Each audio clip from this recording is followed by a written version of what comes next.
राष्ट्रिय कविता महोत्सव 2078 को उद्घाटन समारोहमा उपस्थित हुन र तपाईं विद्वान विदुषी कवि लेखक कलाकारज्यूहरूसँग भेटघाट गर्न पाउँदा ज्यादै हर्षित भएको छु। आज विश्वभर अन्तर्राष्ट्रिय मातृभाषा दिवस मनाइँदैछ। यस दिवसको अवसरमा यहाँ उपस्थित सम्पूर्ण महानुभावहरूमा हार्दिक बधाई तथा शुभकामना व्यक्त गर्न चाहन्छु। साथै यस अवसरमा आयोजित मातृभाषा राष्ट्रिय कविता महोत्सवको भव्य सफलताको पनि म शुभकामना व्यक्त गर्न चाहन्छु। भद्र महिला तथा सज्जनवृन्द, भाषाको महत्त्व कति छ भन्ने कुरा यहाँहरू नै विज्ञ हुनुहुन्छ र हरेक राष्ट्रको मौलिक पहिचान हुन्छ र प्रत्येक समुदायको आफ्नै मौलिक पहिचान हुन्छ। त्यो पहिचान भाषा र संस्कृतिमा निहित हुन्छ। भाषा यति शक्तिशाली छ कि जसले कुनै पनि राष्ट्र र भाषिक समुदायको सम्पदाहरूको संरक्षण र विकास समेत गर्दछ। हजारौं वर्षदेखिका मूर्त र अमूर्त सम्पदाहरूको ऐतिहासिक अभिलेखन भाषाकै माध्यमबाट हुँदै आएको छ र प्रत्येक नयाँ पुस्तामा हस्तान्तरण पनि हुँदै आएको छ। हरेक राष्ट्रको समृद्धिको सूचकहरू अवश्य हुन्छन्। भौतिक पूर्वाधारको विकास, शिक्षा, स्वास्थ्य जस्ता क्षेत्रमा व्यापक सुधार, आर्थिक उन्नति, वस्तुमा आत्मनिर्भरता आदिलाई समृद्धिका केही सूचक मान्न सकिएला। तर जब कुनै देशभित्र भाषिक विविधता, सांस्कृतिक विविधता हुँदैन, त्यसको संरक्षण र विकास पनि हुन सक्दैन। त्यहाँ अवश्य पनि अपुरो हुने गर्दछ। म भन्दछु, आजको विश्वमा जोसँग धेरै भाषा छ, मौलिक संस्कृति छ, ऊ नै धनी हो। हामी गर्वका साथ भन्न सक्छौँ, भाषा संस्कृतिमा संसारकै धनीमा हामी पर्दछौँ। यसै महोत्सवलाई हेर्दा हुन्छ, यहाँ 42वटा भाषाका कविताहरू वाचन हुन गइरहेका छन्। यो हाम्रो गौरवको मात्रै होइन, विश्व सामु नेपालको चिनारी र मूल पहिचान पनि हो।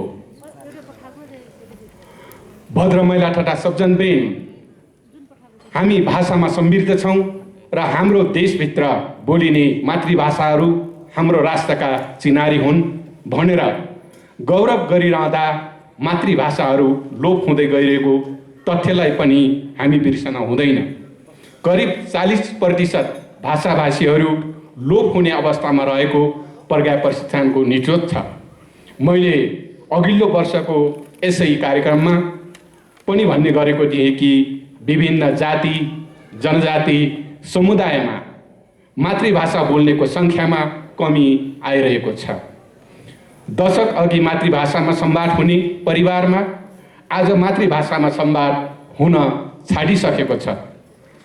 अभिभावकले मातृभाषामा मात्रै नभई नेपाली भाषामा पनि बालबालिकाहरूसँग संवाद गर्न छाडेर अङ्ग्रेजी भाषालाई माध्यम भाषा बनाउन थालेका छन्।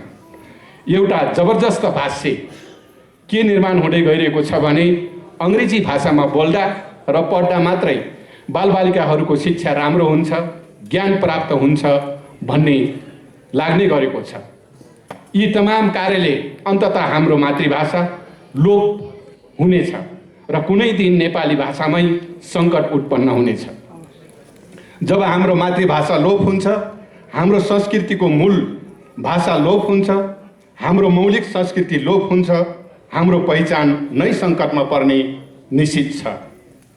हाम्रो राष्ट्रको गौरवका लागि, विश्वमा हाम्रो चिनारीका लागि, हाम्रा भावी सन्ततिका लागि हामीले हाम्रो मातृभाषाको संरक्षण र सम्वर्धन गरिनु पर्दछ।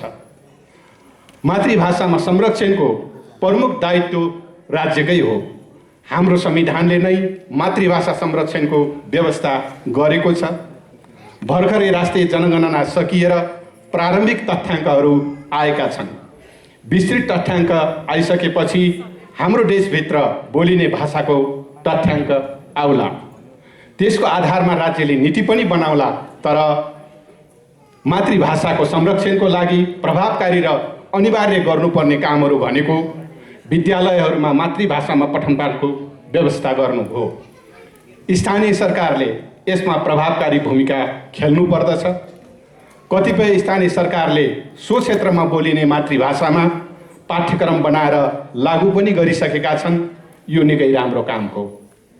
मातृभाषा संरक्षणको अर्को सशक्त माध्यम साहित्यिक सिर्जना नै हो।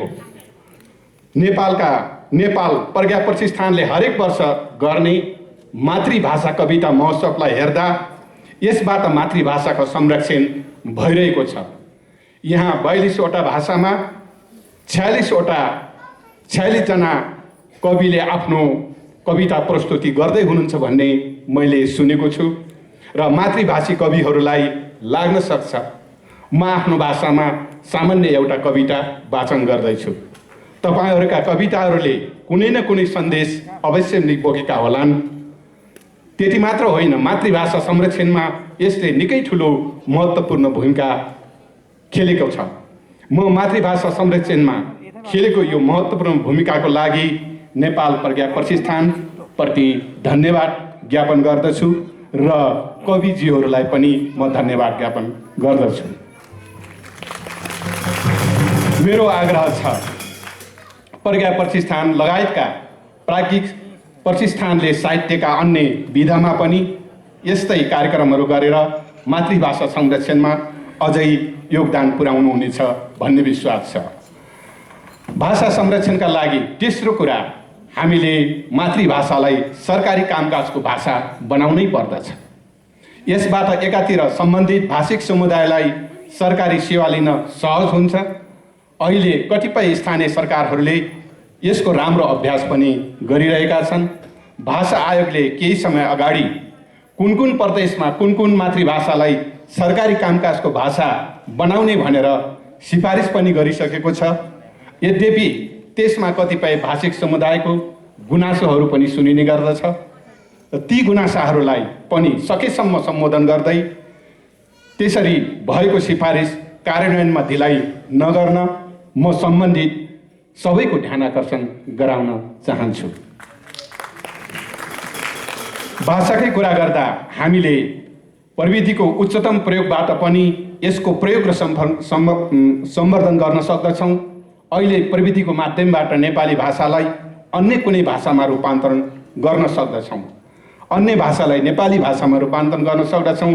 यसरी नै हाम्रो देशमा बोलिने सबै खाले भाषाहरूलाई नेपाली, अङ्ग्रेजी र अन्य भाषामा रूपान्तरण गर्न सकिन्छ।